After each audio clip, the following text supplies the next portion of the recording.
Welcome back to Grassroots Footy, brought to us by West End. We're into the final quarter, 28 games to talk about, lots of things to talk about. Lisa Wright joins us now to talk about club milestones. Lisa, what have you got for us? I have got lots and big ones too, good ones. So let's get right into it. First of all, from round 9, some belated congratulations. First of all, to Dashiell Ravlich, Dasher from Golden Grove. He played 100 games last week, and also last week a bit of a big milestone.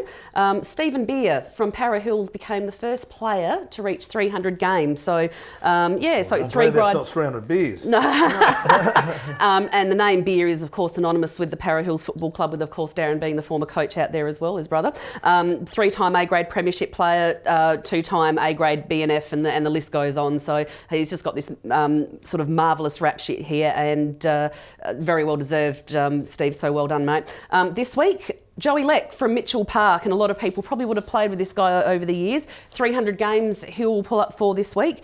He won the Div 6 Association medal in 2002, amongst other things. Premiership player also in 2002, and was captain of the club for about 5 or 6 years there as well.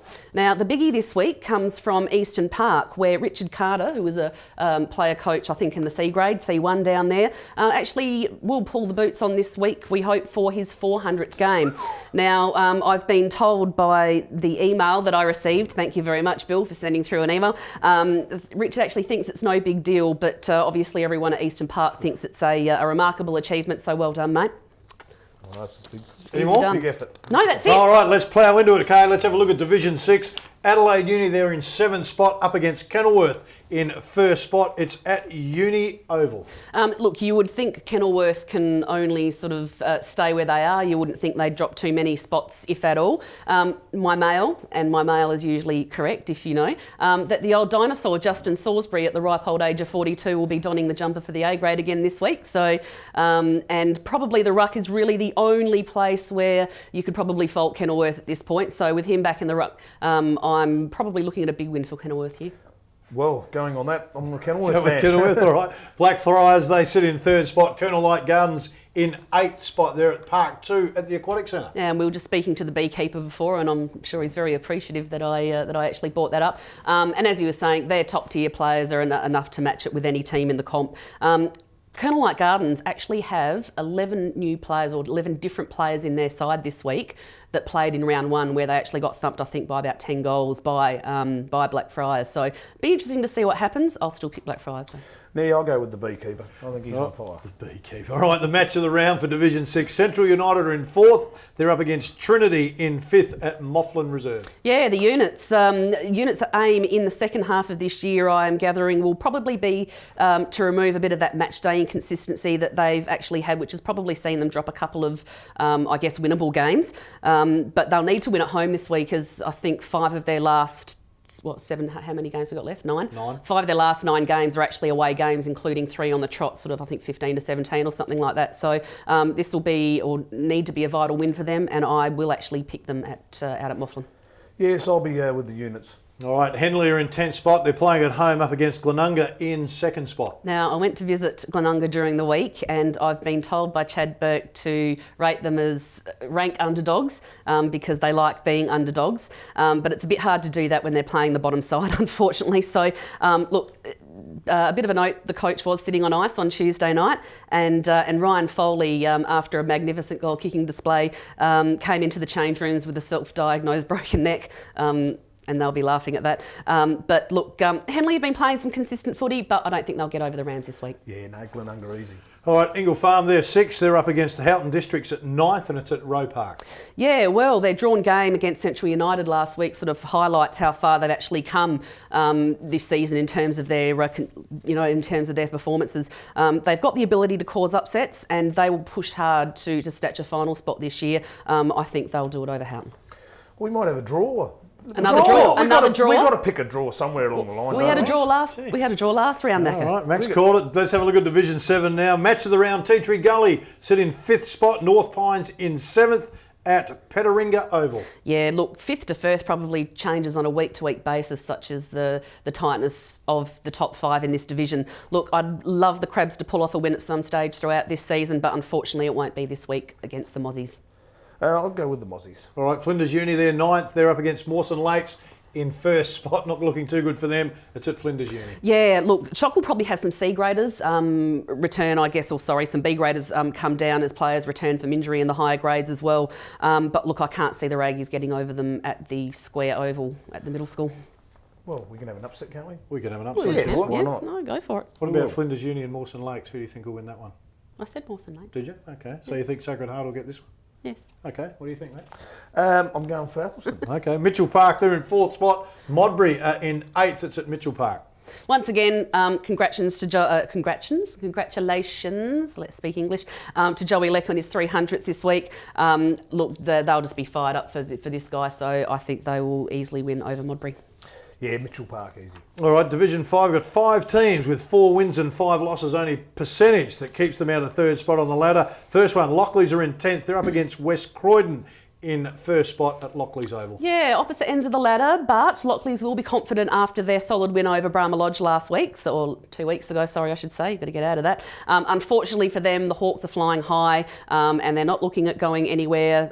So, look, they've certainly had the measure over Lockleys over the last couple of years in terms of grand final appearances and things like that. West Croydon will win again. Yeah, I'd like to be confident being 10th and going in against the top team as well. I don't think it's going to happen. West Croydon will be all right. Okay. Hope Hope Valley, they sit in 9th spot. They're up against North Haven in 4th spot at Hope Valley. We are a very, very different side to the one that pulled on the jumpers in round 1 and got belted by North Haven, let me tell you that. Mind you, Hope Valley Oval, even though we're playing at home, holds no fear to North Haven because they actually beat us there last year. Both sides come back with some key players from injuries, and this game should be a high-scoring affair, provided it doesn't pour with rain. I'm going to pick us, though. Oh, of course you would, but so will I. I'll be picking the Valley as well. I'm going with North Haven, then I'm against both of you. Salisbury West sit in 2nd spot. Adelaide Lutheran are in 6th at Salisbury Downs Oval. Yeah, well, as we know, the Tigers actually won this match back in round 1 and will want to win this week to consolidate their position in the top 2, as well as keep pressure on the guys below them as well. Look, a top 2 finish is only Salisbury West to lose, so they can't afford to lose this match. Luthie's starting to play some good football. They're building slowly, but they'll want a pinch here to start their climb up the ladder, but I don't think they will, Salisbury West. Yeah, tough traveller for Adelaide Lutheran out to Salisbury West. All right, the match of the round for Division 5, Plympton sit in 3rd spot. Rosewater in 5th at Plympton Oval. Well, the Red Dogs are on the rise. As we said, they were sort of in the doldrums there for a while.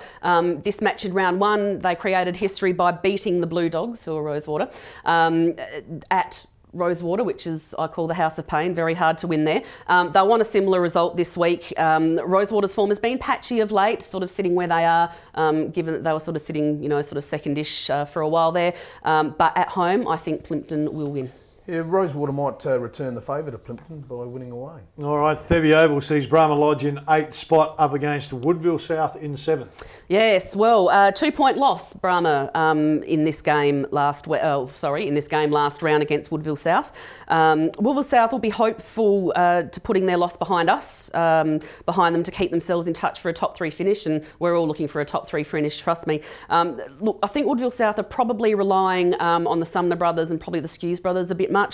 Both sides, funnily enough, actually had reps in the state side last week. So Timmy Sumner from Woodville South and Groover, Daniel Gregorovic from Brahma Lodge. Brahma Lodge at home, I think. Yeah, Brahma Lodge at home. Kerry Payne probably to kick 6 or 7, get him over the line. I don't know. I think he's a bit too sore. We'll see if he plays, but we'll see how he goes. All right, Divi 5, let's touch on that. It's real close, it's real tight. You've had a real good look at Divi 5. Is it easy to pick a clear winner? 9 rounds remaining? Oh, look, at this point, West Croydon are obviously the standouts. The only thing that's probably going to hurt them from here is injuries. Their B grade doesn't have a lot of depth, unfortunately.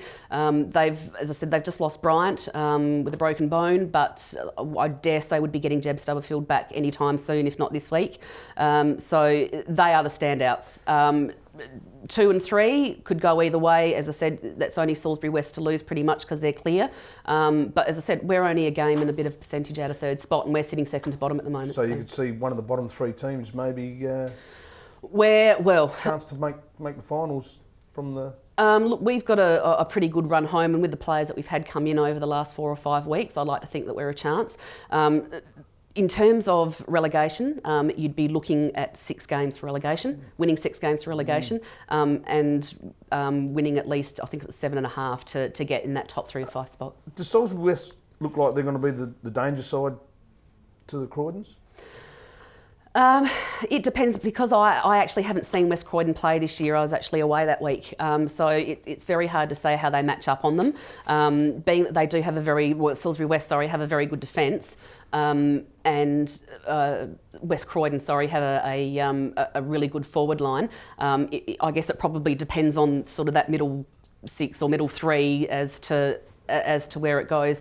And I guess the West Croydon blokes probably just have a bit more experience and body about them for Salisbury West to get over them, I think. But stranger things have happened. Because I would think those finals played at home grounds, Salisbury West would be one of the hardest grounds to win at, as would probably West Croydon be one of the toughest grounds to win at for travelling teams. Yeah, absolutely. So as I said, but as we know, anyone can win on the day. I guess it's just all about how the 18 that roll up and how their minds are working, injuries, and how their minds work when they go on the field. All right, nearly time to go. To get in that top 3 or 5 spot. Does Salisbury West look like they're going to be the danger side to the Croydons? It depends, because I actually haven't seen West Croydon play this year. I was actually away that week, so it's very hard to say how they match up on them. Being that they do have Salisbury West, have a very good defence, and West Croydon, have a really good forward line. I guess it probably depends on sort of that middle 6 or middle 3 as to where it goes.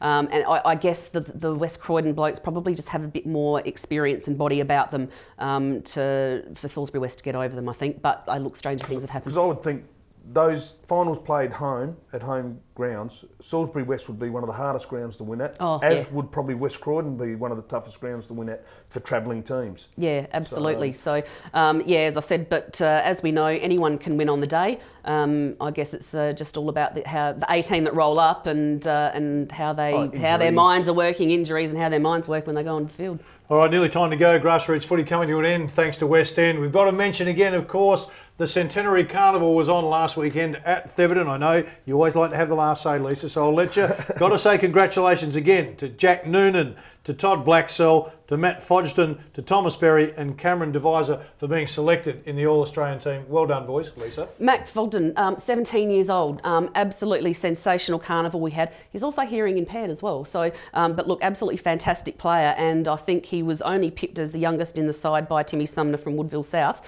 Thomas Barry, who won the medal for the best player in our final, and I had to strap his head because he got a bit of a knock to the head. So I think that actually got him the extra votes, which means, Tommy, next week I get the medal, darling, so we're sharing. Okay, you know when you're going like this and you're talking about wrapping the head? Yes. When the guys behind the cameras are going like that, that means we've got to wrap it right, up. So okay. Time for us to go. Hope you enjoyed Grassroots Footy. Look forward to your company next week. Bye, everybody.